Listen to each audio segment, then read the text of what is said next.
So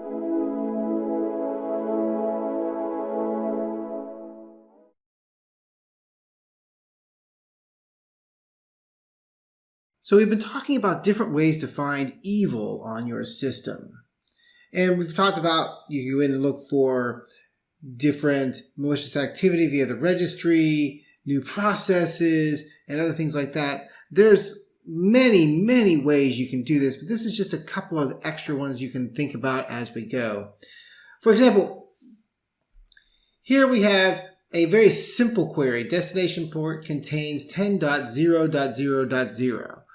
And all we're doing here is we're looking to see if systems are accessing things inside a specific subnet. And this may be completely normal, or it may be abnormal. I mean, assume, for example, you have a bunch of machines that are accounting machines.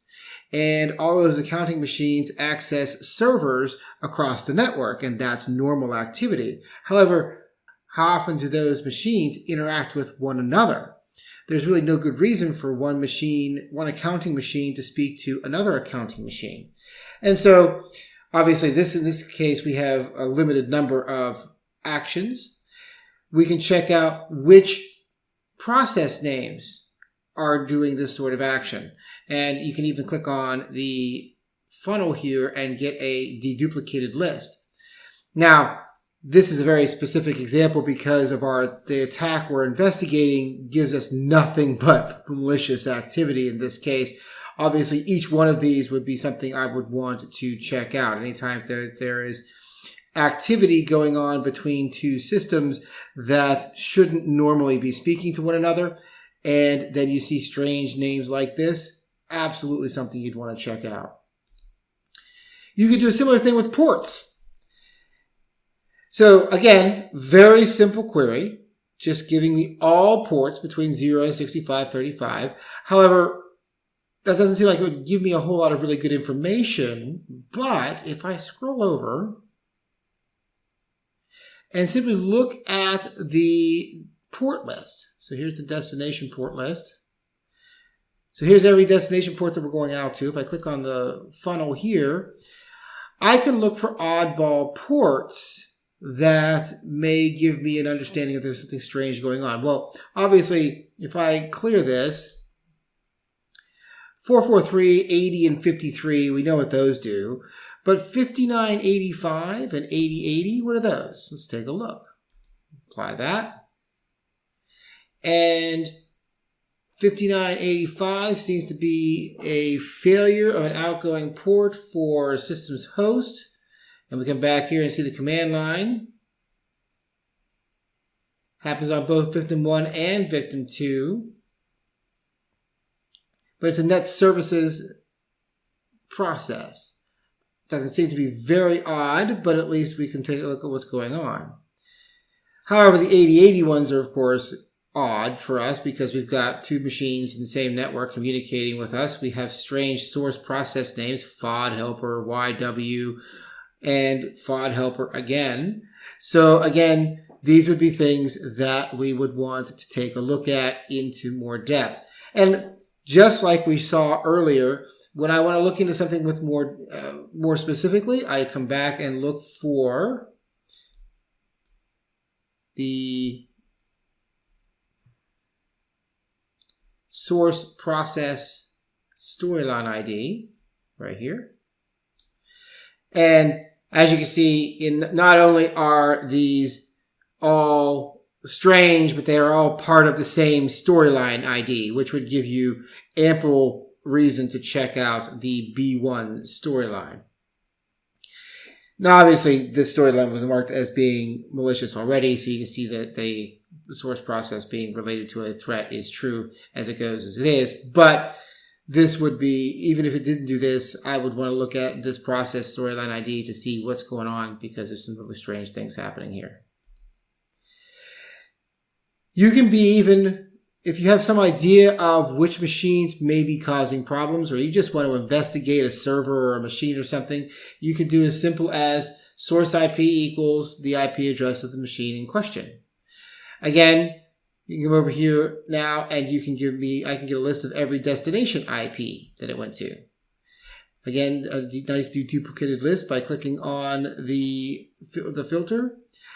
Now, this could be a little more challenging because you may have an enormous number of IP addresses here, and you could go through and look for each one, but of course, I'm looking for things that it shouldn't normally be communicating with. So it might, in this case, be easier to go from the other standpoint and say, find me all of the destination IP addresses that are on this list of bad addresses that I don't want people to go to.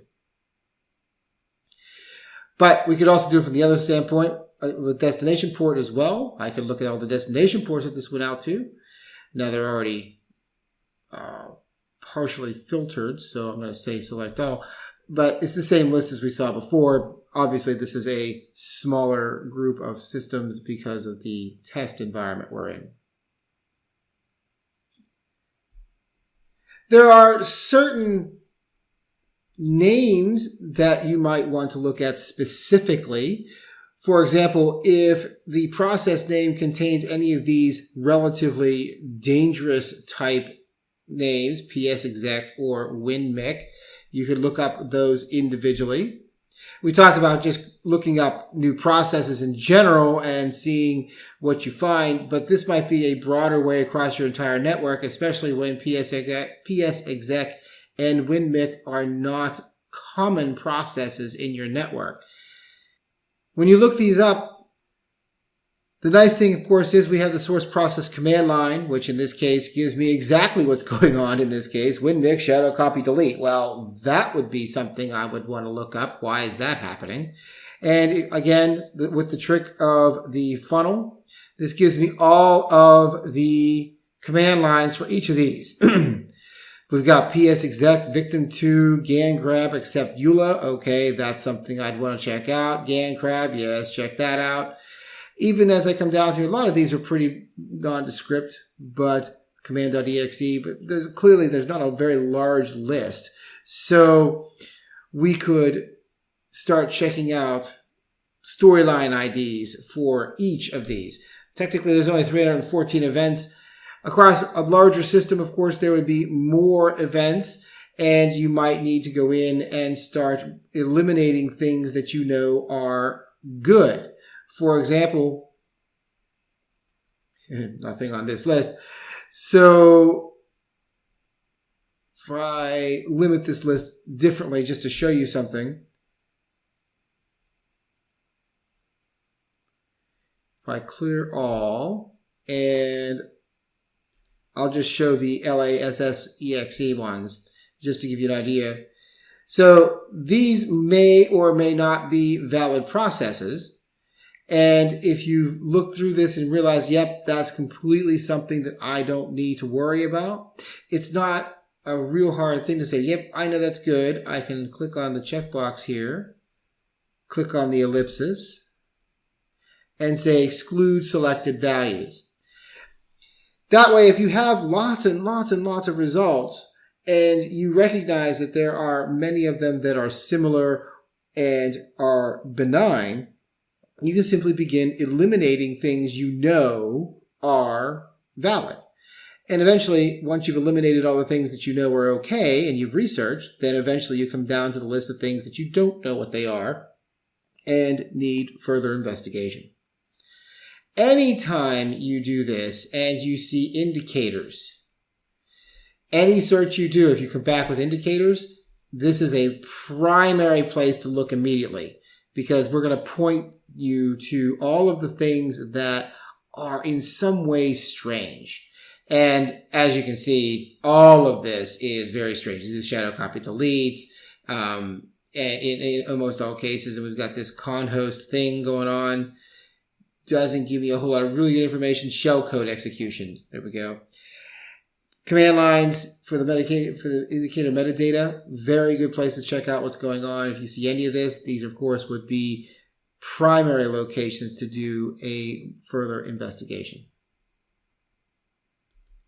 Another way to go might be to simply look for logins. Oddball logins on systems may be something that you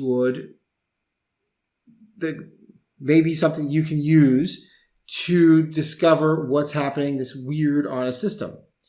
Now, in this case, we can look at the logon name itself. UMFD and DWM are normal system processes that happen in Windows on a regular basis, dealing with drivers and different things. We'll get all of the actual usernames. So in this case, we logged on as student in both cases. Sometimes you'll get the course administrator. Now, what's weird about this one will end up being the source machine IP. So for these service-related ones, you get this NA thing. For students, you usually get a local address, like because I've logged on locally. However, in this case, I logged on remotely as administrator. So if you remember, we used PSExec to log on from System 1 to System 2, Victim 1 to Victim 2. And this is the IPv6 address of the source of the login. And this only happens whenever you do strange logins across the network. So these may be very good indicators of something you'd like to investigate, especially when it comes here to both administrator and anonymous logon issues. Then we want to look at why are we doing this kind of strange activity. So what we'll find actually, services.exe did the process, but if we check out this process ID, or we check out the storyline ID, go to the ellipsis and we can say create new query from selected process ID. I like to eliminate the source process portion of this and look up the storyline ID across the board.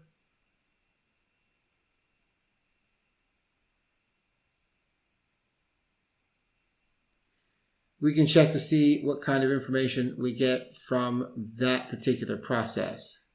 So when we look up the storyline ID and we just grab that particular storyline ID, the problem that we run into, it's not really a problem, but it's a challenge. And what we run into is that we see that there's really only one process that's doing everything. And this one process is wininit.exe, which is, of course, one of the processes that does a lot of different things. So in this case, if we check out the cross-process objects, we can then check out the destination process that went off. So if we look for the target process right here. So this is going to be a deduplicated list of processes that the wininit process called. And so we can look down through and see if any of these look interesting. And so I'm going to clear all the check marks and I'm just going to look down through and see if I find anything I'd like to look at further. Well, here's PSExec service, which looks a little strange to me. We've got a PowerShell.exe here. Ooh, we got GANCrab.exe, which would be bad news. And most of the other things look pretty normal. So if I check out these three processes, now I've got these three target processes that I know that login actually did. So we know this all came from different areas, and we can look at the target process unique IDs and look them up individually and move on from there. This might just give us more of a clue as to what kind of process was being run from that remote system. And then we could go further and say, okay, well, what else did PSExec do? What else did GANCrab do? And look up their respective storylines as well.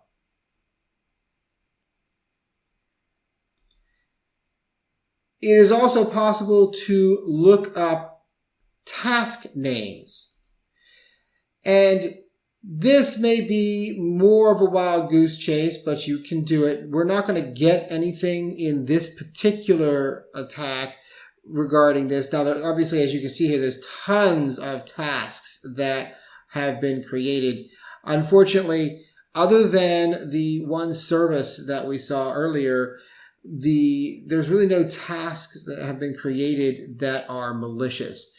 But You got your source process command line, which talks about where how the task was created. You can see which process actually generated the task.